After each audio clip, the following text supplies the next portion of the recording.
Welcome to the History of North America. I'm Mark Vinette. History of North America is part of the Salem Web Network's Parthenon group of history podcasts. Let's pause our series storyline and listen to a sample of James Early's Key Battles of American History. We are going to focus on key leaders in the war. We're going to tell you what happened to just the top of the top leaders after the war and what went on with their career and their life and when did they die and how old were they. Albert Speer of the Nazi regime survived the war and the immediate aftermath of the war. So Albert Speer was the Minister of Armaments. He was basically sort of the architect of the Third Reich in a lot of ways, in terms of physically the architect. After the war, Speer was among the 24, quote, major war criminals who were arrested and charged with crimes of the Nazi regime at the Nuremberg trials. He was found guilty of war crimes and crimes against humanity, principally for the use of slave labor, because the Nazis used slave labor in armaments and in programs throughout their existence. He narrowly avoided a death sentence. He served his full term, and he was released in 1966. He used his writings from the time of his imprisonment as the basis for two autobiographical books, Inside the Third Reich and Spandau, the Secret Diary. Spandau was the prison where the lead Nazis were imprisoned. Speer's books were a success. The public was fascinated by an inside view of the Third Reich. He died of a stroke in 1981 at the age of 76. Now, more recent scholarship has cast doubt on some of Speer's recollection, and there was criticism that he whitewashed his own role in things. His recollections of private discussions with Hitler are especially problematic because we only have his word to go by. Private conversation between him and Hitler, the only person that would have witnessed it would have been Hitler and himself. And you see this in a scene in Downfall where Speer tells Hitler, I have been secretly countermanding your orders and preventing your orders to destroy Germany throughout for the last multiple months. And that came directly out of Speer's book. He claimed he had that discussion with Hitler and told him. And there's no way really to prove it because he's dead and it was only his word and Hitler wasn't there to countermand him. In some cases, there were conversations with Goebbels and Hitler where you could go by Goebbels' diaries because Goebbels was a fanatical diarist, so he wrote down pretty much everything that happened. The last German we're going to talk about is Heinz Guderian. Heinz Guderian surrendered to the United States Armed Forces on May the 10th, 1945, and he was interned until 1948. He was released without charge and retired to write his memoirs. These memoirs were entitled Panzer Leader, and this autobiography became a bestseller and is widely read to this day. Guderian's writings promoted several post-war myths, including that of the, quote, clean Wehrmacht, which is that the Wehrmacht was not guilty of all the crimes. It was really the SS and the Nazis, and that the army was somehow only doing their soldiers' duties. Well, in his autobiography, Guderian portrayed himself as the sole originator of the German Panzer Force. He was not, but he was one of the major theorists, so he does deserve some credit for that. And he omitted any mentions of crimes that he may have authorized or condoned, and there's controversy about that, whether or not he actively allowed his troops to commit war crimes or not, and we'll never really know the answer to that question. He was fired multiple times by Hitler, that's for sure, and kept getting brought back. Guderian died in 1954 at the age of 65, and he's kind of a popular figure among military theorists, especially because he was very well written. He wrote books before the war as well. Okay, let's move on to the Soviets now, and of course we're going to start at the top with Joseph Stalin.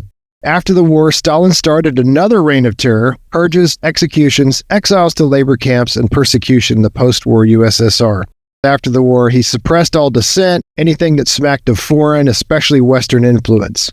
Stalin also, famously, as we talked about last time, established communist governments throughout Eastern Europe. And in 1949, he led the Soviets into the nuclear age by exploding an atomic bomb. In 1950, he gave North Korea's communist leader Kim Il-sung permission to invade the United States-supported South Korea, and that triggered the Korean War.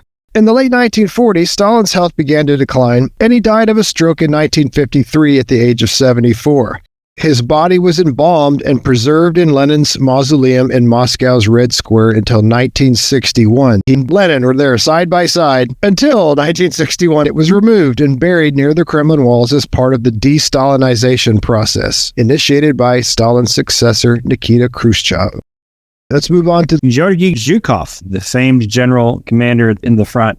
After the war, his success and popularity caused Stalin to see him as a potential threat, and he stripped Zhukov of his positions, relegated him to military commands of little strategic significance. After Stalin's death in 1953, Zhukov supported Nikita Khrushchev's bid for Soviet leadership. Previously, Khrushchev had sort of been a toady to Stalin, or had worked his way up to one of the chief toadies of Stalin. When Stalin died, Zhukov supported Khrushchev, and this blocked an attempt by the head of the secret police and a genuine monstrous person, Lavrentiy Beria, to succeed Stalin. Lavrentiy Beria tried to assume power or work his way into power, and he was stopped quite violently by Zhukov. Allegedly, Zhukov fired the bullet that killed Beria. In 1955, Zhukov was appointed as defense minister, and he was made a member of the Presidium, which was sort of the high council of the Communist Party and Soviet government. 1957, though, he lost favor again, and he was forced to retire. He never returned to a position of influence, and he died in 1974 at the age of 77. Okay, moving on to another successful Soviet general, Ivan Konev. Konev replaced Marshal Zhukov as commander of Soviet ground forces in 1946. In 1956, he was appointed commander of the Warsaw Pact Armed Forces, and he led the Prague Spring, which was in 1968. In 1961, as commander of Soviet forces in East Germany, he ordered the closing of West Berlin to East Berlin during the building of the Berlin Wall. Boy, he had his hand in a lot of major Cold War events. Well, he would have also been in command. Well, he wouldn't have been in command of the Warsaw Pact. He would have been in command of Soviet forces during the Berlin crisis in 48. Yeah, so he was definitely dead. He remained a popular military figure in the Soviet Union until his death in 1973 at the age of 75. Okay, let's move on to the British now. And of course, we're going to have to start at the beginning with Winston Churchill. Okay, sorry. That's my last bad Churchill imitation. All right, so Churchill was defeated in the prime minister election of July 1945. But after that, he continued to lead the Conservative Party, and he served as leader of the opposition for 6 years. On March 5th, 1946, Churchill gave his famous Iron Curtain speech, and some people consider this to be the unofficial start of the Cold War. In the 1951 general election, the Conservatives won an overall majority of 17 seats, and Churchill again became prime minister.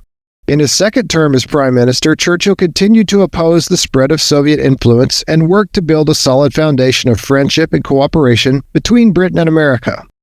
On the evening of June 23, 1953, Churchill suffered a serious stroke and became partially paralyzed down one side. The matter was kept secret, and by November, he had fully recovered. Queen Elizabeth knighted Churchill in 1953. Churchill retired as prime minister in April 1955 and was succeeded by his foreign minister, Anthony Eden. Churchill died in January 1965 at the age of 90. Churchill is generally considered to be one of the greatest British prime ministers, if not the greatest, in history. Polls of the British people have consistently ranked him as the greatest Briton of all time. His History of the English-Speaking Peoples and his books on the two world wars are considered masterpieces. I've actually not read them myself. I'm assuming you probably have, Sean. Yeah, I've read several of them. The books on the two world wars, especially the Second World War, is from his perspective, that's for sure. So you have to take that. Take it with a slight grain of salt. Slight grain of salt of how much he predicted everything that happened. But he's a magnificent writer. But the English-speaking people, sometimes he goes off into rabbit holes, like he does like a whole of that one. He goes deep into the American Civil War, which is odd, but it's very deep. Well, I was going to say a couple things too. One thing is that if you want to see a good portrayal of Churchill in this second term in the early 50s, watch The Crown, the Netflix original series, The Crown, which is just top notch. And he's prime minister through, I think, pretty much the first season. He's played by John Lithgow. Interesting choice. We've talked a million times about British actors playing American roles or Australians, but here you have an American playing a Brit, but he does a very good job. He's way too tall, but other than that, and he's right about the right age too. So another thing I was going to say, isn't it interesting, Sean, that this man drank enough alcohol to put all of the rest of us under the table, and he lived to be 90. And smoked cigars too. Oh, I know. I'm Mark Vinette, and I hope you're enjoying the ride.